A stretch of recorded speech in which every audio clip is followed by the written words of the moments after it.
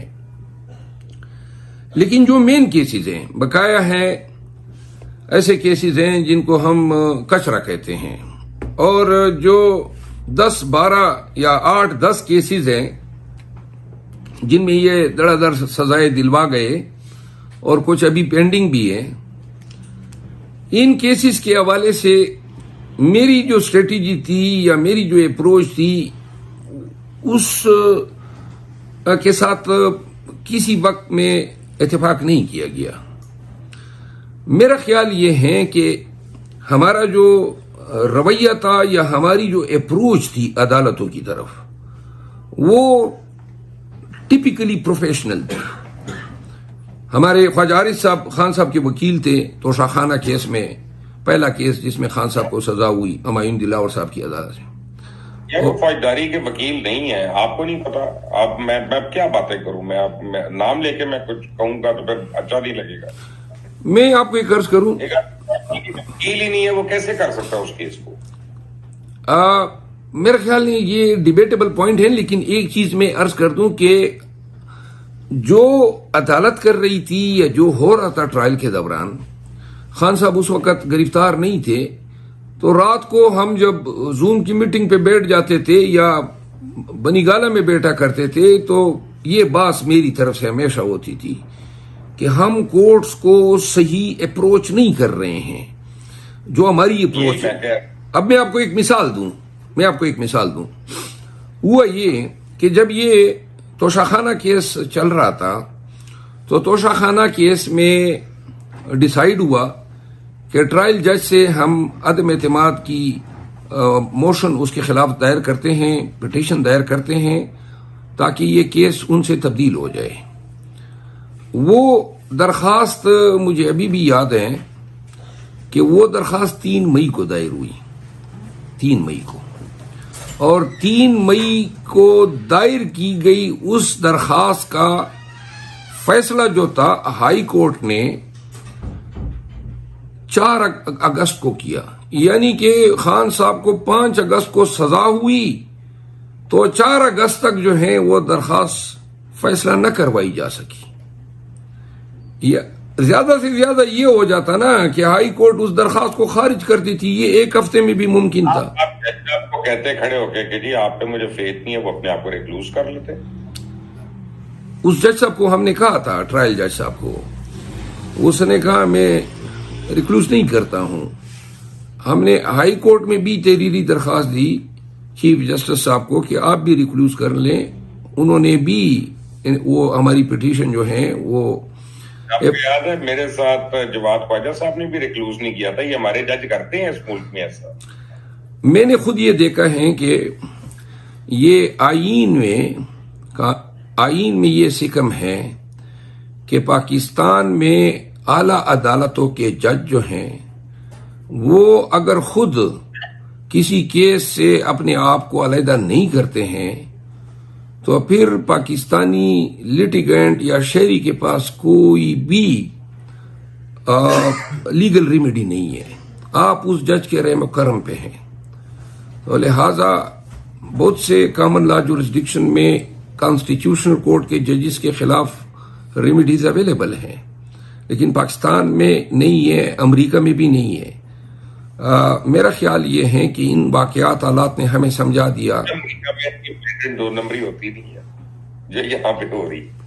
I am sorry, میں contempt والی باتیں کر رہا ہوں، بٹ آئی ایم سوری۔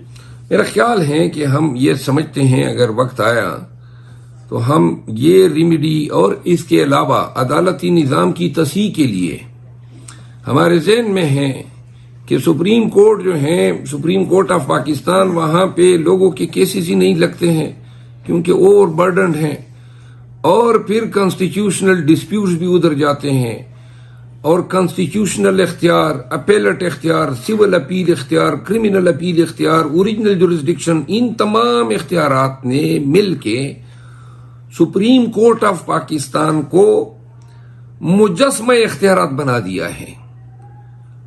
ہم یہ سمجھتے ہیں کہ یہ انصاف نہیں ہے کہ ایک ادارہ اتنا با اختیار ہو کہ جو جس طریقے سے وہ مناسب سمجھیں وہ اسی کو انصاف کہیں.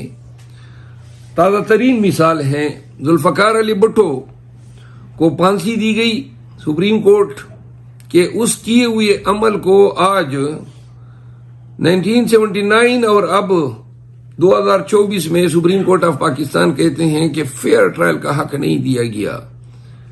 تو لہذا اگر اتنی با اختیار نہ ہوتی تو شاید بھٹو کو بھی انصاف ہوتا.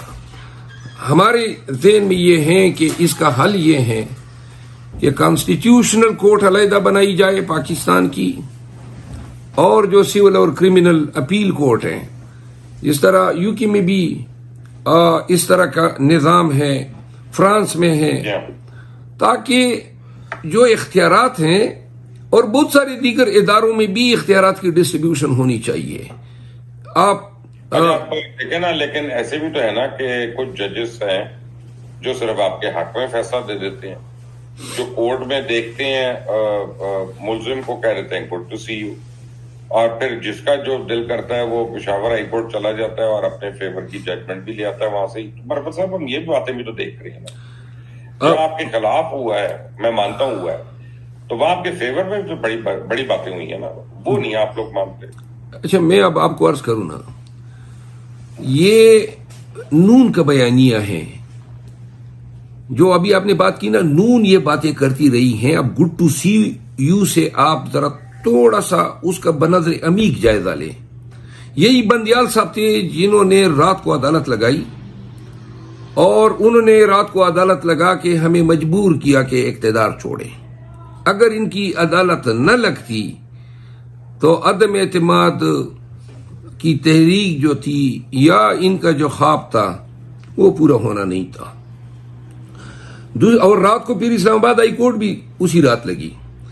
پھر آپ دیکھیں کہ عمر عطاب بندیال صاحب کے ساتھ پی ایم ایل این نے بڑی ایک کامیاب اسٹریٹجی اپنائی. انہوں نے کیا کیا، اس کو ڈائریکٹ ایکیوز کیا، ہردہ سرائیاں کی، اس پہ الزام تراشیاں کی، ان کے ساتھی جج اس پہ کی.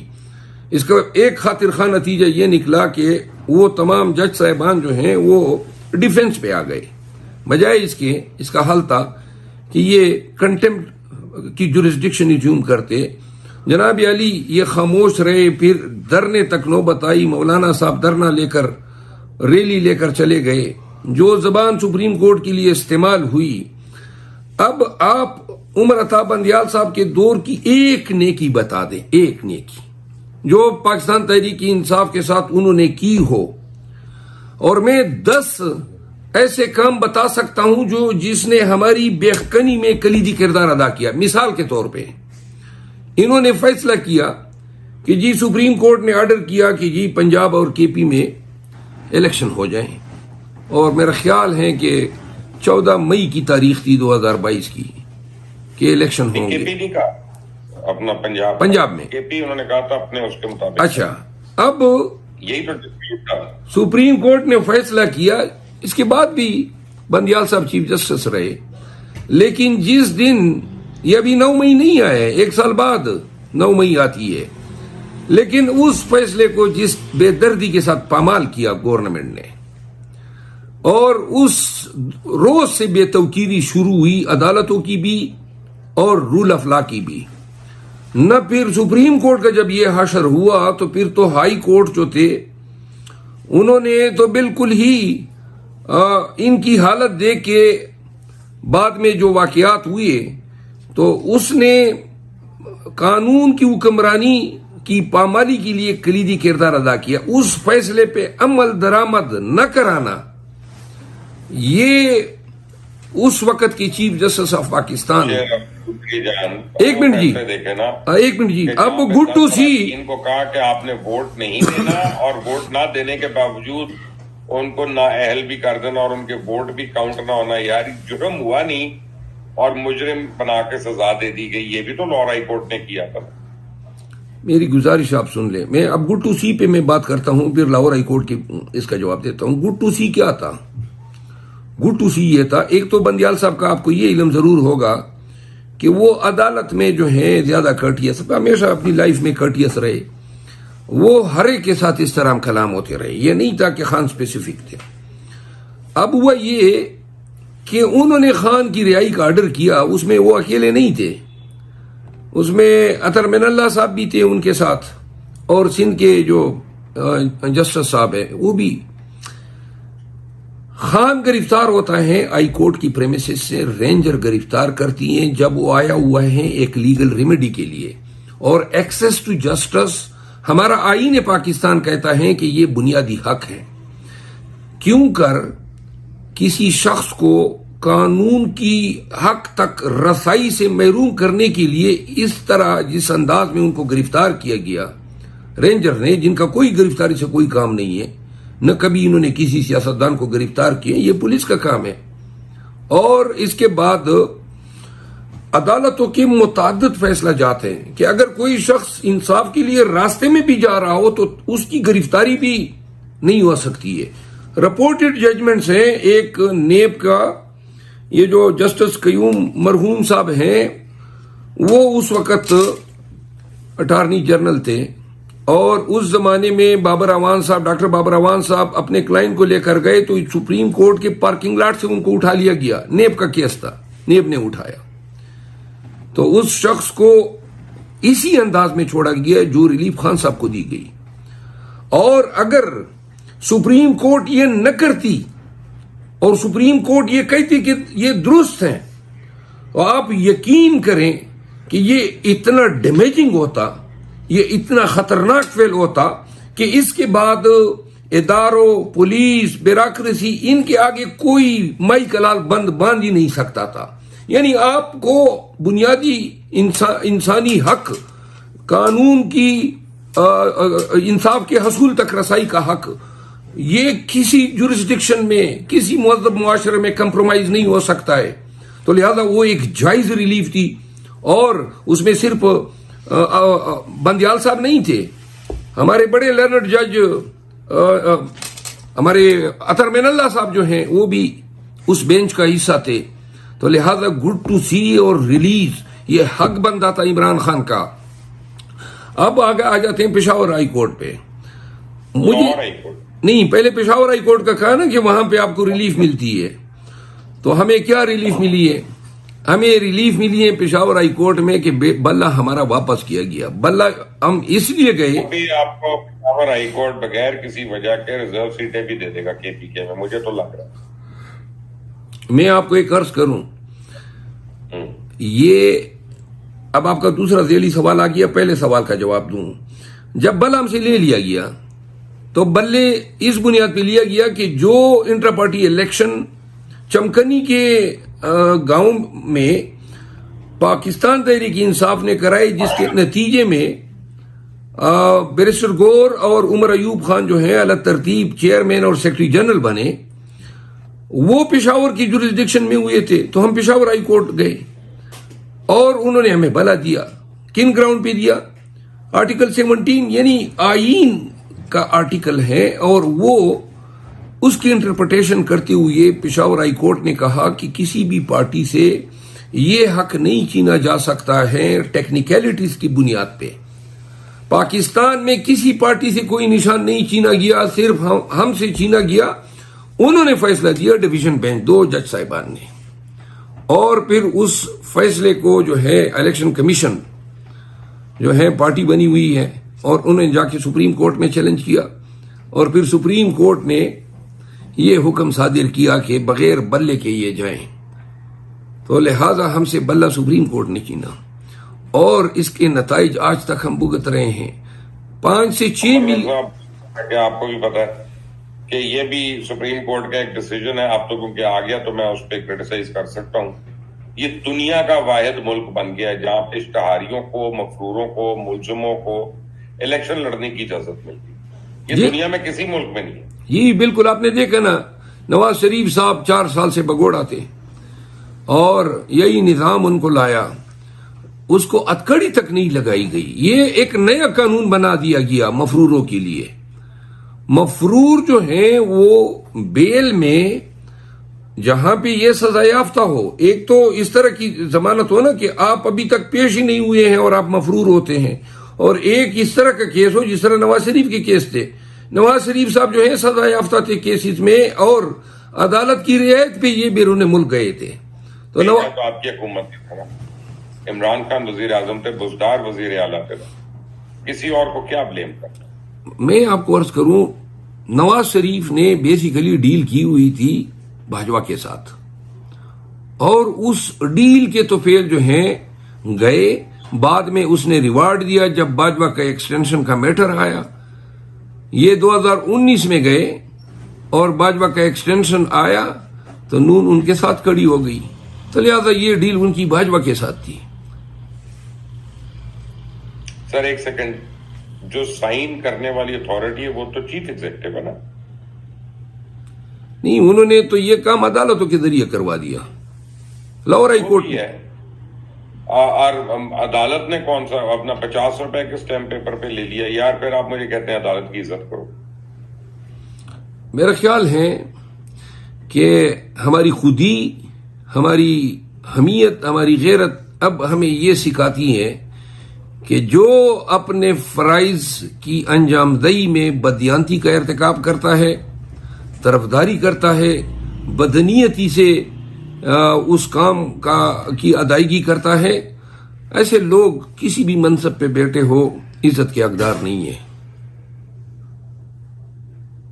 دیکھیں، میں تو عزت کرنے پہ مجبور ہوں ایسے لوگوں کی جیسے ریحانہ ڈار ہیں، ہماری والدہ کے برابر ہیں، والدہ ہی ہیں، کہ وہ جیتے یا نہ جیتے الیکشن لیکن ایٹ لیسٹ وہ ڈڈلے سے کھڑی تو ہے. جیسے عمر چیمہ ہے کہ وہ جیل میں ہے اور وہ بیچارے کو کوئی فائدہ بھی نہیں ہوا ساری اس سیاست کا، لیکن وہ کھڑا ہے باہر اصولوں پہ اپنے کھڑا ہے. میں تو ایسے لوگوں کی عزت کرنے پہ مجبور ہوں، اور ایسے بگوڑوں کی نہیں کہ جو یوں کر کے بھاگے ہیں تاکہ جو $100 ملین کھائے ہوئے ہیں وہ عزم ہو جائے کسی طرح اور وہ لیجٹمیٹ ہو جائے. دیکھیں، ریحانہ ڈار صاحبہ جیت چکی ہے. خواجہ آصف صاحب، ٹھیک ہے، آپ کا موقف ہے نا. میں آپ کو ایک بات کر رہا ہوں، قطع نظر اس کے ان کی رسپیکٹ ہمارے دلوں میں رہے گی. بہت سارے لوگ اس کڑے دور میں ہیرو بن کے ابھرے ہیں. آج آپ نے میرا جب تعارف کرایا تو آپ کو تو یاد ہے، میں تو آپ کے سامنے 7-8 سال تک تو آپ کے کیسز میں وکیل رہا، اور آپ کو یاد ہے میرا مزاج ہی ایسا ہے، اور میں ہوں یہی چیز جو برے وقت میں بھی یہی رہا جو میں تھا. میں آپ کو عرض کروں، خان کے ساتھ کھڑا رہنے پہ اور مظلوموں کے ساتھ کھڑا رہنے پہ آج مجھ جیسے ناچیز کو لوگ جدھر دیکھتے ہیں وہاں پہ تھوڑی دیر میں مجمع بن جاتا ہے. جو عزت اللہ نے دی یہ میں نے کبھی مانگی نہیں تھی، نہ میں نے اس کا سوچا تھا. اب آپ میرا تقابلی جائزہ کرائیں پرویز خٹک سے، علی زیدی کے ساتھ کرائیں، وہ چوہان کے ساتھ کرائیں، محمود خان کے ساتھ کرائیں، یا لوگوں کے ساتھ میں آپ کا مقابلہ کیوں کروں؟ نہیں، میں آپ کو عرض کرتا ہوں نا، جنہوں نے ان کو چھوڑا ان کا عوام نے اور پھر خدا نے کیا حشر کیا. اور جو خان کے ساتھ کھڑے ہوئے، ایک نام بتا دیں جو خان کے ساتھ کھڑا رہا ہو اور وہ عزت اور تکریم اور پاکستانیوں کی فیور کا جو ہے وہ توجہ نہ بنا ہو. دیکھیے، اب یہاں پہ ایک ڈسپیوٹ ہے، مجھے سمجھ نہیں آتی میں کیا سوچوں. عارف الوی خان کے ساتھ کھڑا رہا کہ دھوکہ دے گیا؟ میری ذاتی رائے ہے، اور چونکہ میری خان صاحب کے ساتھ عارف الوی صاحب کے موضوع پہ کئی دفعہ گفتگو ہوئی ہے، تو میں بڑا سیفلی یہ کنکلوڈ کر سکتا ہوں کہ خان صاحب کی نظر میں بھی عارف الوی اپنے اعتماد کو چکے ہیں. بہت پہلے جب یہ حج پہ گئے اور اس دور کا اس وقت کا فائدہ اٹھاتے ہوئے پی ڈی ایم کی حکومت نے اس وقت کے چیئرمین سینٹ کے ذریعے جو قائم مقام صدر بنا وہ قانون سازیاں کرائی جن کو آج تک ہم بھگت رہے ہیں خمیازہ.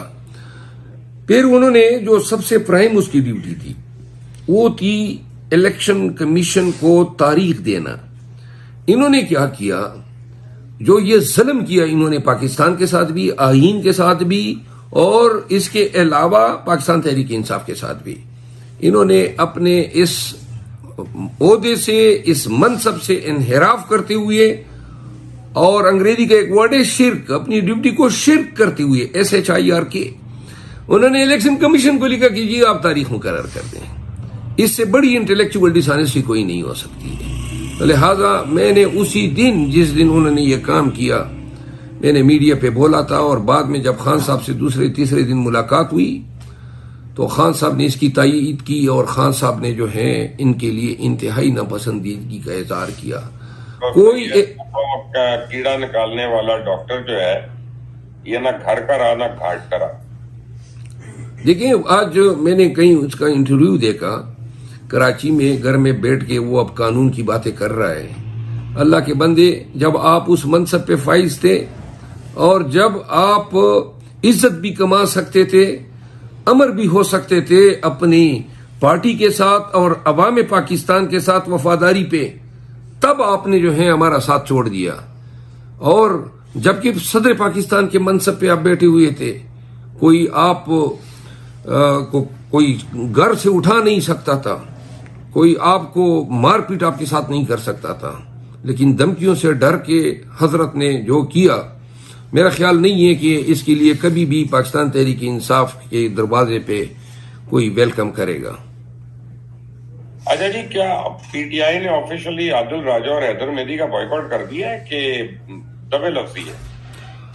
پاکستان تحریک انصاف نے اس معاملے پہ ڈسکشن کی، یہ معاملہ پارلیمانی کمیٹی میں بھی میں لے گیا، اور یہ معاملہ جو ہے خان صاحب کے نوٹس میں بھی آ چکا ہے، اور باقاعدہ طور پہ اسد قیصر صاحب نے اس کا اعلان کیا، پوری دنیا کو بتایا کہ یہ ان کے ساتھ ہمارا کوئی تعلق نہیں ہے، اور یہ اگر PTI کا نام استعمال کر رہے ہیں تو PTI کے ورکرز کو یہ ایڈوائس ہوئی ہے کہ ان سے دور رہیں، ان کو انفالو کریں، اور ان کی کسی مہم کا حصہ نہ بنیں۔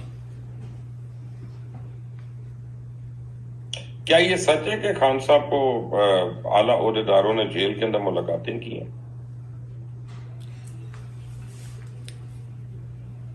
خان صاحب جو ہے، خان صاحب کے ساتھ یہ جو اعلیٰ عہدیدار کا لفظ آپ نے استعمال کیا، اس کی میں نام اس لیے لیتا کہ ایک جرنلسٹ کو تو آپ نے پہلے ہی اٹھوا چکے ہیں، مجھے بھی اٹھوانا ہے۔ نہیں، میں آپ کو عرض کر دوں، دیکھیے یہ اٹھوایا جانا بھی اب روٹین ہو گیا ہے، ٹھیک ہے نا جی۔ ہمیں ہر وقت مینٹلی فزیکلی اس عمل کے لیے تیار رہنا چاہیے۔ خان صاحب کے ساتھ جو ہے کوشش ہوئی ہے کوئی بات چیت کی، اور یہ میں پہلے سے واضح الفاظ میں تردید کرتا آیا ہوں، انڈائریکٹلی بے شک جب وہ اٹک جیل میں تھے، اور اس کے بعد جب اڈیالہ جیل ٹرانسفر ہوئے تو اس وقت جو ہے صدر علوی صاحب جو ہیں، اور ایک لیڈر تھے، ایک وقت میں وزیر اطلاعات رہے تھے، محمد علی صاحب تھے، یا اس طرح کچھ نام تھا، میرے ذہن سے اب نکل رہے، بڑے دورانی صاحب، جی ہاں، دورانی صاحب نے اپنا ایک کردار ادا کرنا چاہا۔ بلکہ مزے کی بات آپ کو میں یہ بتا دوں، ابھی تازہ پرویز خٹک صاحب کا میسج آیا ہے کہ میں بھی کردار ادا کرنا چاہتا ہوں، ان سے کیا مہربانی بد کرداری کہ میں بھی اس میں کردار ادا کرنا چاہتا ہوں۔ تو یہ خان صاحب نے پھر یہ کیا، اتنا میں آپ کو یہ کہ اب جب تازہ ہوا تو اس میں پھر خان صاحب نے صدر علوی کو انوالو کیا، اور خان صاحب کا پیغام جو ہے وہ ہماری پارٹی کے ہمارے دوست ہیں عمیر نیازی صاحب، وہ صدر علوی کے پاس لے گئے، لیکن چونکہ خان صاحب مینڈیٹ کی چوری پہ کسی بھی طور مصلحت سے کام لینے والے نہیں ہیں، تو لہذا آج بھی ہم ادھر ہی کھڑے ہیں جو جب ہم 9 مئی کی رات کو کھڑے تھے، یعنی کوئی ہمارے ساتھ نہ کوئی فیور ہیں۔ تازہ ترین آپ نے دیکھا نا، انہوں نے ہم سے یہ نشستیں چھین لی، ریزرو سیٹیں، تو یہ ممکن ہی نہیں تھا اگر طاقتور حلقوں سے کوئی بات ہماری چل رہی ہوتی. اصل میں مروت صاحب صبح کو جو ہے نا، آپ کو پتا ہے کل صبح تو پہلا روزہ ہے، چند گھنٹے کے بعد ہم نے سحری بھی کرنی ہے انشاءاللہ.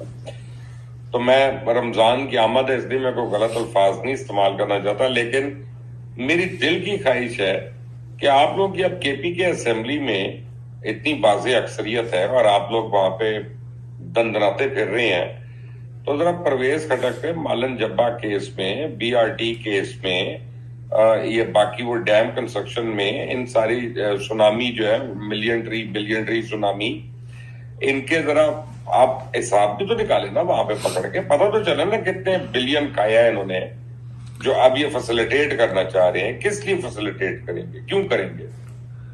آپ بالکل درست کہہ رہے ہیں، یہ ہونا چاہیے، لیکن یہ پرویز خٹک سے زیادہ بھی ایسے لوگ ہیں کہ انہوں نے پرویز خٹک سے بھی زیادہ جو ہے مال کمایا ہے. میں محمود خان کی مثال دیتا ہوں.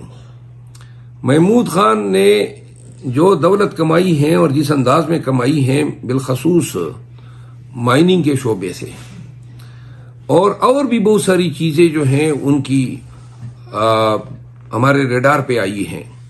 لیکن میں بحیثیت وکیل، اور جب ہمارا نعرہ یہ ہے کہ ہم قانون کی حکمرانی پہ یقین کرتے ہیں، تو لہذا سرکار کے اختیار کو اپنے ذاتی انتقام کی تشفی کے لیے استعمال کرنا یہ قانون کے حکمرانی کے نوشن سے جو ہے متضاد ہے. البتہ یہ ضرور میں کہوں گا کہ جہاں جس شخص کو قانون جس طرح ٹریٹ کرتا ہے وہ اسی طرح ٹریٹ ہوگا.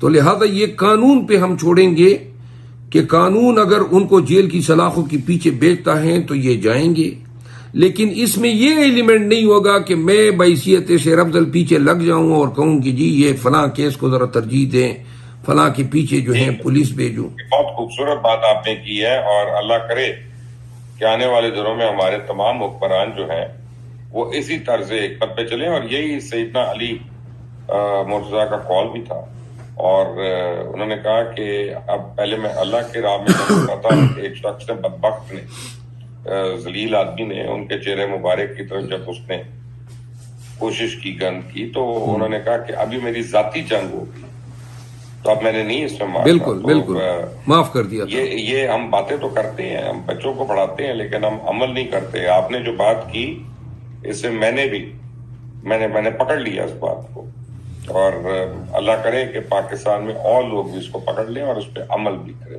پاکستان میں مروت صاحب، آپ جی سر، میں آپ سے یہ ریکویسٹ کروں گا کہ تحریک انصاف کے بہت سے لوگ ہیں، بہت لوگ ہیں جو بیچارے مس گائیڈڈ ہیں، جن کو گائیڈ کرنے والا کوئی نہیں. کیونکہ آپ لوگوں کا تنظیمی ڈھانچہ مان لیں، یہ تو تتر بتر ہوا بھائی، یہ تو پہلے اچھے وقتوں میں نہیں تھا، تو اب کہاں سے ہونا. تو اب کم از کم ہم کوئی 2 3 4 ہفتے میں ایک دفعہ ضرور ہم ایک نشست کریں، جس میں جب لوگوں کے سوالات آتے ہیں اور پارٹی کے، آپ کے سپورٹرز کے آتے ہیں، تو ان کے جواب تو ان کو مل جائے، اور آپ ان کے جو گلے شکوے ہیں وہ اپنے بانی کو، بانی پارٹی کو، ان کو تو بچائیں کہ بھئی لوگوں کی آواز اور یہ وہ شکایت کر رہے ہیں، تاکہ کمیونیکیشن تو ہو نا. آپ کے تو بیچ میں لوگ عدالتوں کے آگے جھوٹ بولتے رہے ہیں جا کے کہ آپ عمران خان کے کیسوں میں، اور عدالتوں سے جھاڑ کھا کے باہر آ گیا. میں کیا کہوں، سارے ہمارے دوست ہیں، سارے ہمارے جاننے والے ہیں. آپ کی بات درست ہے، اور یہ پنجاب میں ہماری تنظیم جو ہے، بالخصوص پنجاب میں ہماری تنظیم جو ہے وہ افراتفری کا شکار ہے، اور ضرورت ہے کہ ہم ٹیئر 1 اور ٹیئر 2 کی تنظیمیں ہر صوبے میں رکھیں، تاکہ ایسے حالات رہیں تو ٹیئر 2 ٹیک اوور کر سکیں. اب جو ہے جب حکومت یا اختیار جو ہیں، شاید میں اب یہ کہنے میں ایک بجانب ہوں گا کہ فی الوقت مجھے یہ نظر آ رہا ہے کہ اختیار جو ہیں اب صحیح معنوں میں پولیس یا ڈی سی خود استعمال کر رہا ہے. پہلے یہ ڈی سی اور پولیس جو ہیں یہ استعمال ہوتے تھے، تو استعمال ہونے میں یہ ان کے عمل جو تھا نا وہ اتنا تیز تر ہوتا تھا، اتنا مضر ہوتا تھا، اتنا ناگہانی ہوا کرتا تھا. لیکن سیاسی ورکروں نے تو ساری عمر ان کو تو بکتا ہے، لیکن ان کا وہ روپ اس لیے تیز تھا یا مہلک تھا کیونکہ وہ استعمال ہو رہے تھے. اب جب یہ اسمبلیاں بنی ہیں، میں خود ذاتی طور پر یہ فیل کر رہا ہوں کہ شاید اب ہمارا واسطہ جو ہے وہ اب پولیس سے پڑھنے والا ہے، یا سرکار ڈی سی سے پڑھنے والا ہے، یا ڈی پی او یا آئی جی سے پڑھنے والا ہے. یہ تھوڑی سی آسانی ہے میرا خیال ہے، جب تک کہ دوبارہ کوئی ایسے حالات نہ پیدا کیے جائے کہ ان کا اختیار جو ہے وہ دوبارہ کوئی کنٹرول میں نہ لے. تو لہذا مروت صاحب آپ کا نا آج میں نے بڑا وقت لیا، اور مجھے پتا ہے آپ نے پشاور بھی نکلنا ہے، اور آپ رات کے اس ٹائم پہ آپ میرے ساتھ موجود ہیں. سوال تو بڑے ہیں لیکن انشاءاللہ اگلی دفعہ پھر ٹھیک ہے. جب آپ کہیں گے کہیں پہ ٹوٹا اس لیے نہیں کہ میں چاہتا ہوں ایک دفعہ آپ کا بھی موقف اور آپ کی پارٹی کا موقف بھی لوگوں کو کھل کر پتا چلے، پھر میں اپنے اختلافات کروں کہ ہاں جی مجھے تو اس بات سے اختلاف ہے. تو آج میں نے زیادہ اس لیے آپ کو بیچ میں کاٹا پیٹی نہیں کی ہے. اگلی نشست پہ فارم 45 اور فارم 47 پہ بات کریں گے. اگلی نشست پہ میں پشاور ہائی کورٹ کا بھی بتاؤں گا کہ اس پہ جو الزامات لگتے ہیں ان کے پیچھے حقیقت کیا ہے. اگلی نشست پہ میں آپ کو یہ بھی بتاؤں گا کہ پاکستان تحریک انصاف کے بیشتر جو لیڈرز ہیں وہ 9 مئی کے بعد کچھ تو چھوڑ گئے اور کچھ کمپرومائز ہوئے، کچھ سہولت کاری کرتے رہے، اور بعد میں ان لوگوں نے بھی ہمیں چھوڑ دیا. پھر جو ہے کس طریقے سے جو ہے ہم ابھی تک خان صاحب کو وہ قانونی اچیومنٹ جنگ میں نہیں دلا سکے جو کوئی بھی دوسرے ملزم کو جو ہے حاصل ہو چکی ہوتی. پھر جو ہے بہت ساری چیزیں اور ہیں، بین الاقوامی سیاست پہ بھی کچھ بولنا تھا، لیکن جب بھی آپ نیکسٹ نشست رکھیں گے میں آپ کو یہ بھی بتاؤں گا کہ کس طریقے سے ہم نے کے پی میں کنونشن کا آغاز کیا. نہ کہ صرف کنونشن کیے خیبر سے کراچی تک، بلکہ کامیاب کنونشن کیے. نتیجہ 8 فروری کو قوم نے خان کے اس شعور کی بنیاد پہ جس طرح ووٹ سے پی ٹی آئی کو نوازا. بہت ساری باتیں آپ کو بتانی ہے، لیکن اگلی نشست جب بھی آپ کہیں گے انشاءاللہ میں آپ کو اٹینڈ کروں گا. بڑی مہربانی آپ کی شیر افضل مروت. اللہ تعالیٰ آپ کو سلامت رکھے، صحت کے ساتھ رکھے. Until the next time. Thank you sir, مہربانی، شکریہ.